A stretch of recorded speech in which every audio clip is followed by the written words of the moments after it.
સુરક્ષાના વિવિધ વિસ્તારમાં પેસેન્જરોને લિફ્ટ આપીને મોબાઈલ ફોન તથા રોકડ રકમની ચોરી કરતી રિક્ષા ગેંગનો પર્દાફાશ ઉધના પોલીસ સ્ટેશનની સર્વેલન્સ ટીમ દ્વારા સફળતાપૂર્વક કરવામાં આવ્યો છે। આ ગુનામાં સંડોવાયેલા 4 શખ્સોને ઝડપી લઈ કુલ ₹1,55,000ના મુદ્દામાલ સાથે પોલીસ દ્વારા કાયદેસરની કાર્યવાહી હાથ ધરવામાં આવી છે। આ કાર્યવાહી સુરત શહેરના પોલીસ કમિશનર અનુપમસિંહ ગહેલોત, ખાસ પોલીસ કમિશનર વાબાંગ ઝામેર, નાયબ પોલીસ કમિશનર જોન 2 ભગીરથ ગઢવી તથા સી ડિવિઝનના નાયબ પોલીસ કમિશનર ચિરાગ પટેલની સૂચનાઓના અનુસંધાને હાથ ધરવામાં આવી હતી। ઉધના પોલીસ સ્ટેશનના પોલીસ ઇન્સ્પેક્ટર S.N. દેસાઈ તથા સેકન્ડ પોલીસ ઇન્સ્પેક્ટર વી.બી. ગોહિલના માર્ગદર્શન હેઠળ સર્વેલન્સ પીએસઆઈ M.K. ઈશરાણી અને તેમની ટીમ પેટ્રોલિંગ દરમિયાન બાતમીના આધારે ઘટના સ્થળે પહોંચી હતી।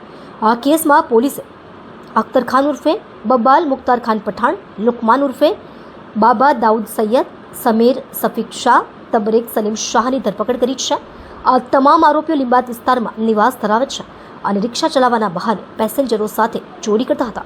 અહમ ભૂમિકામાં રહેલા પોલીસ કર્મચારીઓ જેમ કે હેડ કોન્સ્ટેબલ અરવિંદભાઈ ઉગાભાઈ અને હેડ કોન્સ્ટેબલ મોહનસિંહ રતનસિંહ સહિતની ટીમે ઉત્કૃષ્ટ કામગીરી કરી છે અને શહેરમાં વધી રહેલી એવી પ્રકારની ગુનાખોરી સામે કડક કાર્યવાહી કરી છે। આ ઘટના સુરત પોલીસે સતર્કતા અને અસરકારક ગુનો નિયંત્રણ ક્ષમતા દર્શાવે છે।